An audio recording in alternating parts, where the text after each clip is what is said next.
everybody. It's good to see you. Hoping you're well. Won't you pull you up a chair and set a spell while I share the story of Fort Morgan down in Mobile, Alabama. Fort Morgan is a historic brick pentagon-shaped fort at the mouth of Mobile Bay, Alabama. It was built on top of where Fort Boyer used to be. Fort Morgan got its name for Daniel Morgan, a Revolutionary War hero. The fort was built in 1834. The fort began construction in 1825, and it got its first garrison March 1834. Just after the War of 1812, the United States began to strengthen the seacoast defenses. As part of this, the U.S. Army contracted Benjamin Hopkins to build a large masonry fort at Mobile Point. They used a design by Simon Bernard, who had been a military engineer for Napoleon. Unfortunately, Hopkins died 1 year later of yellow fever pandemic. The next contractor was Samuel Hopkins, but he died in 1821 before ever completing anything on the project. The U.S. Army gave the task to the U.S. Army Corps of Engineers under Captain Rene Edward DeRussy. Using slave labor, he made some progress before he became sick in 1825. He gave the job to Lieutenant Cornelius Ogden. He completed the fort in March 1834, giving the fort over to F.S. Belton, captain of the Company B 2nd Artillery. This unit remained on the fort for about a year and a half before its transfer to Florida to help the Second Seminole War. Many concrete arches have been embedded into the walls of the fort from the Civil War till today. Just 8 days before Alabama declared secession from the United States, Colonel John B. Todd attacked the fort with 4 companies of Alabama volunteers, capturing it before January 3rd, 1861. The Confederates then began to strengthen defenses of Mobile Bay. The main point was the main ship channel opposite the fort. It was the only way to approach the water where deep enough to permit large warships to pass. Confederates placed 18 of the fort's heaviest guns in this area of the fort to defend it. They built redoubts and trenches east of the fort to keep any attack from land out. They complemented the land defenses with small flotilla consisted of the Ram, Tennessee, and 3 gunboats to watch over the fort. The Morgan, the Gaines, and the Selma were the names of the boats under command of Admiral Franklin Buchanan. The fort provided protective fire for blockade runners during the war. All 17 vessels that ran out of the bay eluded capture. 19 out of the 21 that attempted to enter. After Confederates watched the U.S. soldiers in the Sand Island Lighthouse destroy it, recommandeering the fort. The fort fired on the lighthouse, destroying it. August 5th, 1864, during the Battle of Mobile Bay, the United States Navy forces passed the fort and entered the bay. Admiral Froggatt captured the Tennessee Selma and beached and burned the Gaines, also capturing Fort Gaines. This freed the U.S. Army unit under Major General Gordon Granger to besiege the Fort Morgan. After 2 weeks of bombardment from sea and land, commander of the fort surrendered August 23, 1864, after first spiking the fort's guns. And during the siege, the wood roof of the forts citadel caught fire and the structure was badly damaged. Instead of rebuilding it, the ruins were used as a source of brick to repair the fort itself. Its remains of the citadel were redated in the 1800s for use as a breakwater under control of the U.S. Army.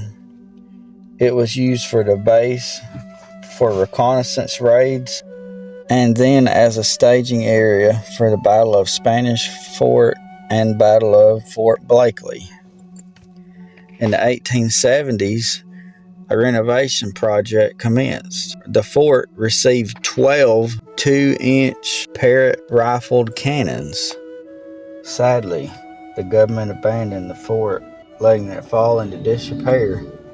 Under the presidency of Grover Cleveland, Secretary of War William Endicott led a program for building new concrete batteries. From 1895 to 1900, the fort received 5 concrete batteries with fire control, electricity, and communications. Battery Bower was the first. It was operational during the Spanish-American War. It had an 8-inch breech-loading gun on disappearing carriages. It closed in 1917, and the guns were removed to conversions on railway guns for service during the Europe War during World War I. Near the beginning of the Spanish-American War, the fort received 10-inch smoothbore muzzle-loading Rodman cannons converted to 8-inch rifled with the inserted barrel sleeve. Later, the U.S. Army donated all the cannons to the cities to use in their Civil War memorials. The second battery, completed in 1900, was named Dearborn for Major General Henry Dearborn. This battery had an 8-inch breech-loaded 12-inch coast defense mortars and 2 4-gun pits.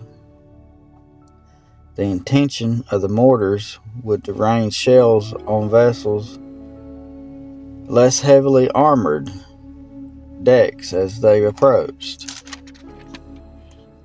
The third battery, completed in 1900, was Dorpentel, named for Major General Louis Lebesgue Dorpentel.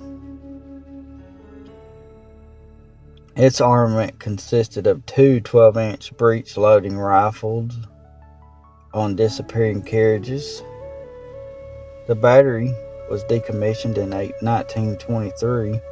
The Army removed the breech blocks and plugged the barrels before abandoning the guns. The Army scrapped the guns later in the 1940s.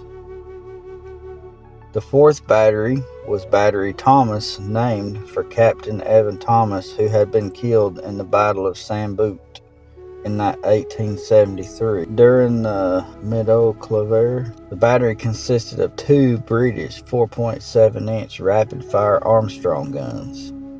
Its role was to prevent small vessels from passing through the battery. Its role was to prevent small vessels from passing through the ship channel in front of the fort. This battery was decommissioned in 1917 and its guns removed. The fifth battery was Battery Chinook, named for Lieutenant William L. Chinook, who was killed in action in Luzon in 1900 during the Philippine-American War. Initially, the battery held 2 increased to 3 rapid-fire guns. It protected the channel along with the fourth battery. Hurricanes in 1906 and July 1917 damaged the wooden house at the fort, also Officers' Row. The wide porches that helped cool the buildings were very vulnerable. In 1915, the U.S. Army Coast Artillery Corps built an experimental battery about 1 mile from the fort. The battery held 1 10-inch gun on a disappearing carriage. In 1916, the Navy used 2 battleships to shell the battery to see how well it would hold up. It did survive remarkably well, though it was very damaged. the gun was removed after the test. After the United States declared war on Germany in 1917, the fort was turned into training soldiers in modern weapons. It also trained field artillery batteries. In 1920, the fort got 4 British 9.2 howitzers. These were scrapped in 1924 when the Army abandoned the fort. During World War I, the Army established a radio transmitting and receiving station at the fort as a part of the nationwide Morse code communication network. In 1942, the Army reoccupied the fort and constructed an airfield. It was fitted with a model 1918 150mm gun, 2 atop the fort mounted on 360-degree transverse bases, and 3 in the parade grounds. The U.S. Department of War turned the fort over to Alabama in 1946, and the Army completely abandoned the fort in 1947. In 1960, the fort was designated a National Historic Landmark, and in 2007, it was listed the nation's 10 most endangered battle sites by the Civil War Preservation Trust. In June 2008, a 90-pound live Union naval shell was uncovered at the site. The shell was from a Parrott rifle used on U.S. Navy warships, and it was fired at the port during the summer of 1864. The discovery came during excavation as part of a project meant to repair cracks in the walls. Well, folks, I want to thank you so much for sitting here listening to me talk about the history of Fort Morgan way down in Mobile, Alabama. Had a lot of history all the way from the Spanish-American War all the way up through World War I and II. I really appreciate y'all listening to me. Lovings to pieces, and we'll see you next time.